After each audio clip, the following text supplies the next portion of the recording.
April 12, 1945. The town of Bellenau, Alsace, is a skeleton picked clean by war. Smoke still whispers from the shattered ribs of its buildings, a ghost of the battle that raged here only days ago. In the cellar of what was once the courthouse, the air is thick and cold, a cocktail of damp stone, mildew, and stale Gauloise cigarettes. This is not a formal interrogation room. It is a purgatory. 21-year-old Anneliese Schmidt sits on a crude wooden crate, her hands bound loosely in front of her. The gray wool of her Nachrichten Helferin uniform, the uniform of a female signals auxiliary, is stained with mud and fear. Across from her, leaning against a wine-stained wall, is Captain Dubois of the French Forces of the Interior.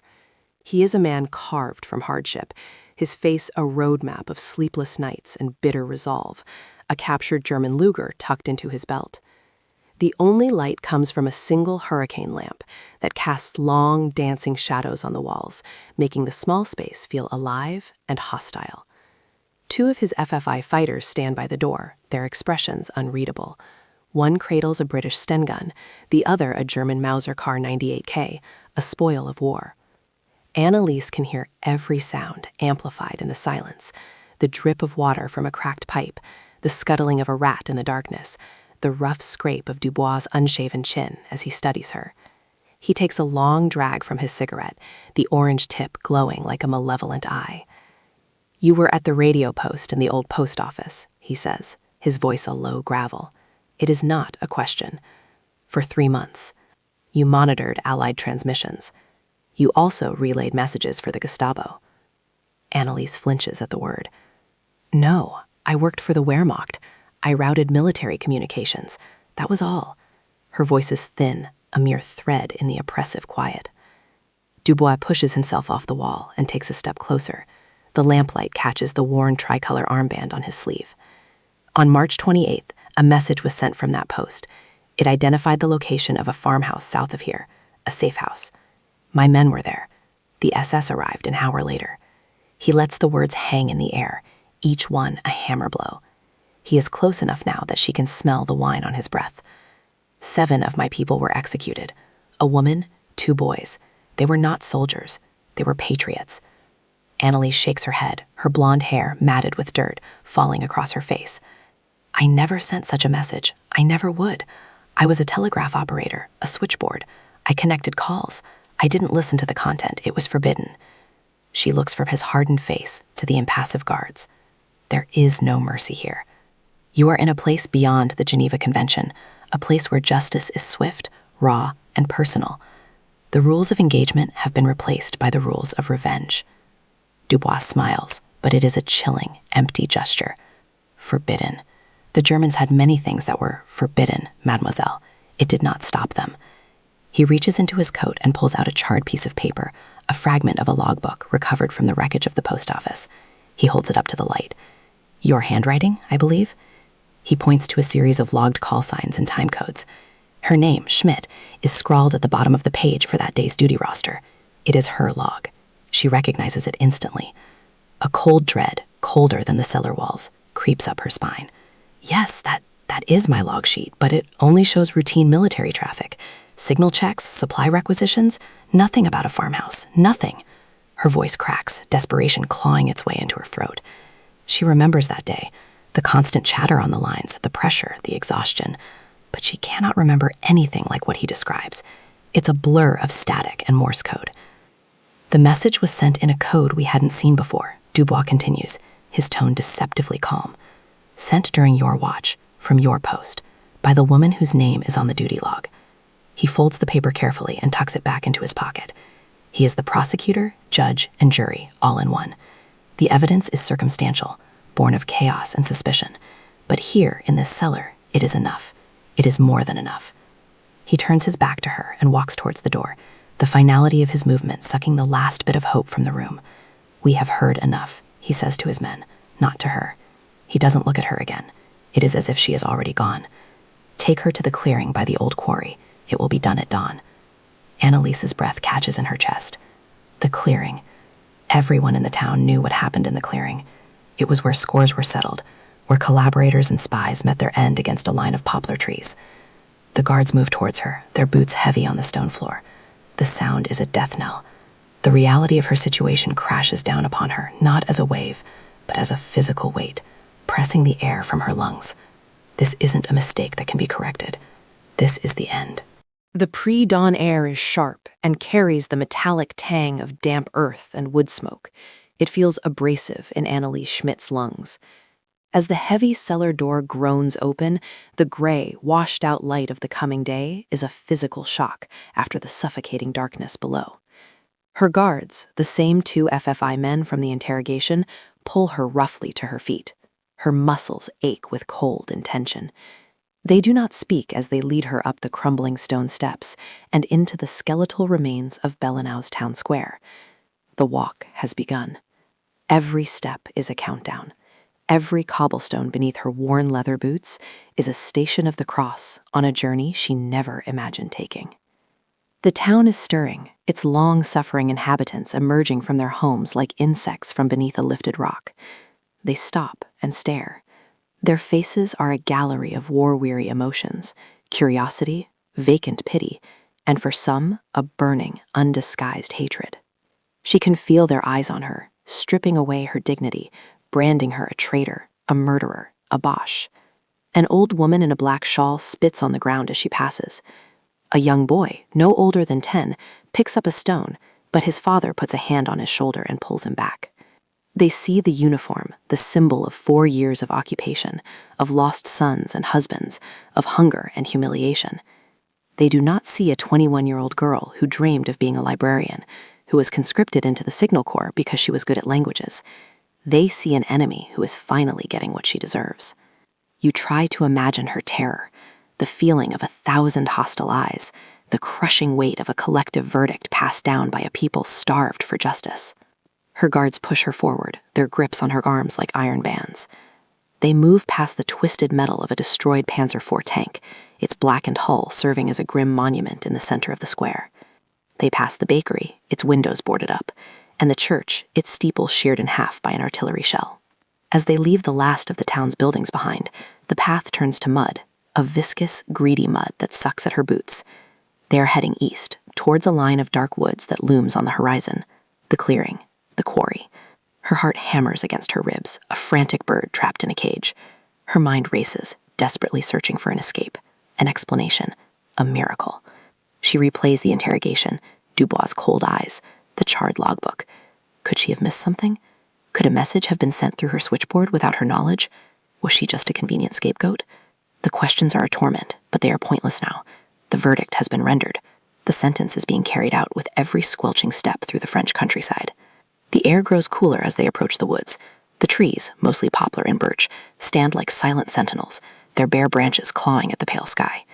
This is a place of secrets, a place where violent acts are absorbed by the silent, waiting earth. Miles away, but in a world just as confined, another German prisoner stirs. In a makeshift POW holding pen set up by the U.S. Army's 3rd Infantry Division in a fenced-off pasture, Corporal Klaus Richter huddles for warmth. He is 55 years old, a baker from Stuttgart, conscripted into the Volkssturm, the last desperate levy of old men and young boys. He had been captured alongside Annalise and a handful of others. Now, huddled with his fellow prisoners, he overhears a hushed conversation. 2 Wehrmacht soldiers are talking about the Signalhelferin, the young woman taken by the terrorists, as they call the FFI. They whisper that she's been accused of betraying the resistance, that they are taking her to the woods to be shot. Klaus's blood runs cold. He knows. He knows she is innocent. He was there, in the host office, cowering in the basement during the final hours of the battle for Bellenau. He saw it. He saw Hauptsturmführer Vogel, a ruthless SS officer attached to their unit, at the radio upstairs. Vogel was frantic, making a deal with someone on the other end of the line, speaking in hushed, rapid French. A deal for safe passage in exchange for information. A farmhouse. Vogel had sacrificed the partisans to create a diversion for his own escape. Klaus had watched him slip out a back window moments before the Americans arrived. He had kept his mouth shut out of pure animal fear. Vogel was a man you did not cross. But now an innocent girl is walking to her death because of his silence. The weight of it settles on his soul. Annalise and her guards reach the edge of the woods. The path narrows, plunging into shadow. She can see it now, through the trees. A small, unnatural clearing bathed in the eerie morning light. The end of the line. Sergeant Frank Miller of the 15th Infantry Regiment, 3rd Infantry Division, ran a hand over his face, the stubble rasping against his palm. He was tired, down to his bones. The holding pen in the pasture outside Bellinau was a chaotic mess of gray uniforms, mud, and misery. Processing prisoners of war was a tedious, thankless job. You took their names, ranks, and serial numbers. You searched them for weapons and intelligence. You tried to separate the regular Wehrmacht soldiers from the fanatical SS.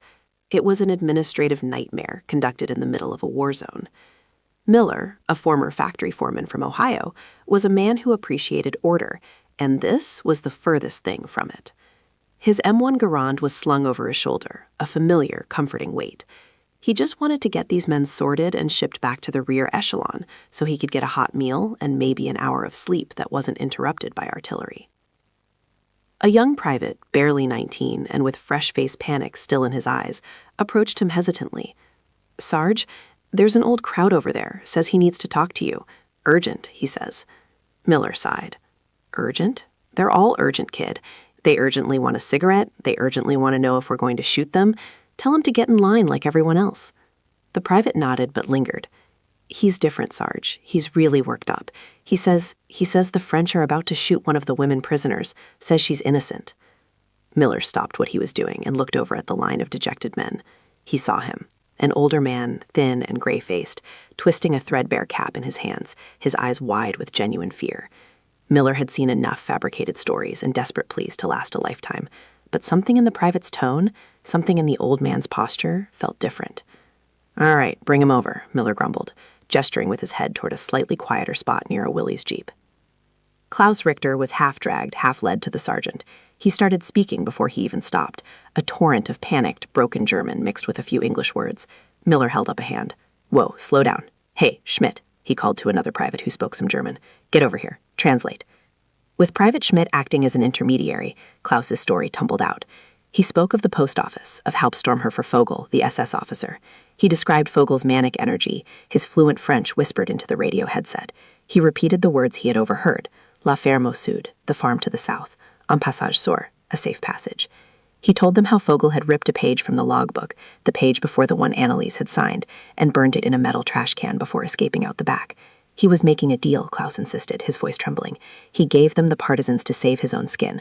The girl, she knew nothing. She was downstairs, routing telephone calls. She is innocent. Frank Miller listened, his expression a mask of hardened skepticism. It was a hell of a story. An SS officer selling out French resistance fighters to save himself? It was certainly plausible. The SS were pragmatic rats when cornered. But it was also the kind of story a prisoner might invent to cause trouble between the Allies or to save a comrade. "How do you know this? Why should I believe you?" Miller asked, his voice flat. Klaus looked him dead in the eye. A flicker of courage, born of desperation, steeled his gaze. "The trash can, in the basement where I was hiding. The ashes. I saw him burn the page, and I saw the logbook on the desk when the SS officer ran out. The page for the 28th was missing from the top. The girl's sign-off sheet was underneath. She is just a child." It was a small detail, but it was specific. The missing page, the ashes. It was a verifiable fact, not just a vague accusation. Miller stood there, the cool morning air doing little to clear his thoughts. He knew the FFI. He respected their fight, but he'd also seen their brand of justice. It was brutal and often indiscriminate. U.S. Army directives were clear: prevent summary executions. All prisoners were to be handled according to the Geneva Convention.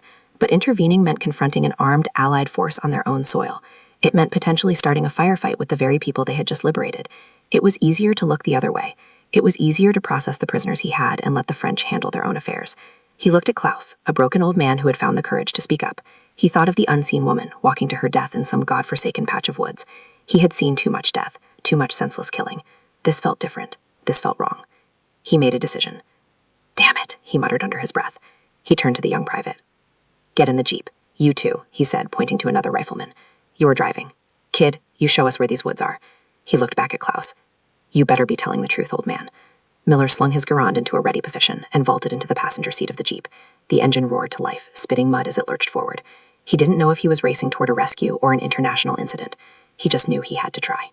The clearing is a wound in the forest, a patch of trampled mud and sparse grass surrounded by a silent congregation of poplar trees. Their thin, white trunks look like bones. This is where it ends.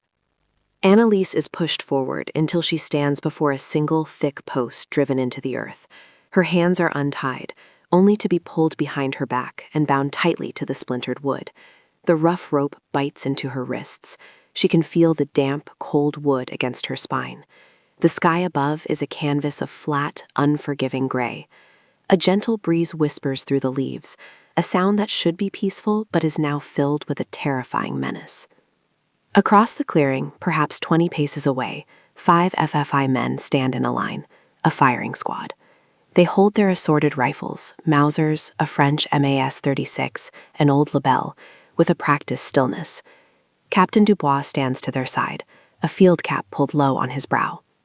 He pulls a piece of paper from his coat. It is not the charred log sheet this time, but a fresh page. He begins to read in a loud, formal French. By the authority of the French Forces of the Interior, Anneliese Schmidt, Nachrichtenhelferin of the German Wehrmacht, having been found guilty of treason and complicity in the murder of 7 patriots of the French resistance, is hereby sentenced to death by firing squad. Each word is a nail in her coffin. Anneliese's mind, which had been racing, goes strangely blank. A surreal calm descends. She sees the scene as if from outside her own body. She notices the small details, a patch of green moss on the execution post, the way one of the riflemen nervously shifts his weight from foot to foot, the glint of morning light on Dubois' lucre. This can't be real. This is something that happens to other people, in stories and nightmares. But then the sound comes, a crisp, metallic series of clicks that shatters her detachment. It is the sound of 5 rifle bolts being drawn back and slammed home, chambering 5 rounds. It is the sound of imminent, mechanical death. And with that sound, her composure evaporates. The primal, animal fear she had held at bay floods through her, hot and suffocating. The dam breaks. A sob escapes her lips, a raw, ragged sound that echoes in the quiet clearing. "No," she whispers, the word catching in her throat.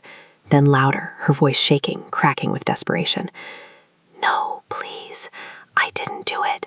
I swear I didn't do it." She twists against the ropes, the rough fibers scraping her skin raw. She looks at the faces of the men in the firing line. They are no longer a faceless group. They are individuals. One is old, with a grandfather's tired eyes. Another is a boy, younger than her, his knuckles white on the stock of his rifle. They avoid her gaze. "Not like this," she begs, tears streaming down her face, carving clean paths through the grime on her cheeks. "Please, not like this, please." Her plea is not for justice, not for a trial. It is the simple, desperate cry of a living being that does not want to die. Dubois gives a sharp, almost imperceptible nod. The rifles begin to rise. The Willys Jeep slams through the muddy ruts of the logging track, its chassis groaning in protest. Sergeant Miller holds onto the dashboard, his knuckles white. "Faster!" he yells at the driver over the roar of the engine. The young private in the back points ahead. "It's through there. The track opens up into a clearing just past this bend." Every second feels like an eternity. The forest is a green blur on either side. Miller's mind is a churn of calculations and consequences. What if they're too late? What if the FFI open fire on them? He grips his Garand, the cold steel a familiar comfort in the chaos. He has 2 men against at least half a dozen, probably more. This has to be handled with authority, not aggression. He hopes. As they round the final bend, the woods fall away, and the scene explodes into view. It is exactly as he feared, a tableau of grim execution. The woman tied to the post, her body shaking with sobs. The firing squad, rifles lifting to their shoulders. A French officer, hand raised, about to give the final command. Time slows to a crawl. You can see the trajectory of the bullets, the spurt of flame from the muzzles, the impact. But it hasn't happened yet. There is still a heartbeat of time left. "Go! Go! Get in front of them!" Miller screams. The driver wrenches the wheel. The Jeep, engine screaming, leaves the muddy track and slews sideways, bouncing violently across the uneven ground of the clearing. It plows to a halt directly between the firing squad and their target, a shield of American steel and olive drab. The sudden, violent arrival of the Jeep is a grenade thrown into a silent room. For a stunned moment, nobody moves. The 5 FFI riflemen are frozen, their weapons half raised, their expressions a mixture of shock and anger. Anneliese Schmidt, who had squeezed her eyes shut, opens them to see not the muzzles of rifles, but the broad, mud-spattered grille of an American military vehicle. The roar of its engine is the most beautiful sound she has ever heard. Sergeant Frank Miller is out of the passenger seat before the Jeep has fully stopped moving. His 2 men are right behind him, fanning out, their M1s held at a low ready. a non-aggressive but unmistakable show of force. They do not aim at the Frenchmen, but their presence is a clear and undeniable challenge. "Hold your fire," Miller's voice cuts through the tension, sharp and authoritative. "On the authority of the United States Army, stop this execution." Captain Dubois spins around, his face a mask of fury. "What is the meaning of this? This is a French matter. These are our dead she is paying for." He takes a step toward Miller, his hand dropping to the butt of his Luger. Miller stands his ground, calm and immovable. He is not here for a fight, but he will not back down. "This is an Allied matter, Captain," Miller says, his voice level. "This woman is a prisoner of war. She is under the protection of the Allied Expeditionary Force, which last time I checked includes me. She is to be remanded to our custody for processing according to the Articles of the Geneva Convention." Dubois lets out a short, bitter laugh. "The Geneva Convention? Did the SS honor the Geneva Convention when they shot my men in a ditch? Did they give those boys a trial?" The air crackles, a spark away from igniting. The French riflemen, taking their cue from their commander, shift their stances, their weapons now looking far more menacing. "I understand your anger, Captain, I do," Miller says, taking a slight step forward, a gesture of de-escalation. "But we have new testimony, a credible witness, a German prisoner who states this woman was not the one who sent the message. He says it was an SS officer named Vogel, Hauptsturmführer Vogel. He claims Vogel sold you out to cover his own escape." Dubois' eyes narrow. The name hangs in the air. He knows it. Vogel was the commander of the SS garrison that had occupied Bellenau, a butcher known for his cruelty. The certainty on Dubois' face wavers, replaced by a flicker of doubt. Could it be possible? To have been played by the very man he sought to destroy? To be on the verge of executing an innocent woman while the true culprit was long gone? You can see the conflict warring behind his eyes, the deep-seated need for vengeance against the cold, unsettling possibility of a terrible mistake. "A German witness," Dubois scoffs, but his voice has lost its edge. "It means enough for me to stop this," Miller counters, his voice hard as iron. "It means she gets a proper interrogation by Allied command, not a bullet in a field. This is over, Captain. Stand your men, Mern." For a long, silent moment, the two men lock eyes. It is a battle of wills. Behind Miller, his two men stand ready. Their youth is offset by the grim efficiency of their posture, the disciplined way they hold their superior semi-automatic rifles. Dubois looks from Miller to the American soldiers, then to his own men, armed with their older, bold-action weapons. He looks at Anneliese, still sobbing against the post, a pathetic and broken figure. The fire of his righteous anger has cooled to the embers of doubt. With a slow, deliberate motion, he lowers his raised hand. "Baissez vos armes," he says quietly. "Lower your weapons." A collective sigh of relief seems to pass through the clearing. The FFI men reluctantly, almost sullenly, lower their rifles. The immediate danger has passed. One of Miller's men moves forward with a trench knife and cuts the ropes binding Anneliese to the post. Her legs give way and she slumps to the ground. The release from terror so absolute it leaves her without strength. The soldier helps her to her feet, his touch surprisingly gentle. He guides her towards the back of the jeep. As she is helped into the vehicle, she looks back at the clearing, at the line of men who are moments from ending her life, at the single wooden post. It looks like a grave marker. Captain Dubois watches them, his face unreadable, before turning and walking back into the woods without another word. The jeep's engine turns over, and they begin the slow, bumpy ride back toward the American lines. Anneliese Schmidt sits shivering in the back, the wind on her face feeling real and alive. She is still a prisoner. Her future is an unknown expanse of wire fences and uncertainty. But she has a future. As the jeep pulls away, the sounds of the forest reclaim the clearing. The only evidence of what almost happened is a set of fresh tire tracks in the mud, and a single empty post, standing sentinel over a life that was given back at the very last second.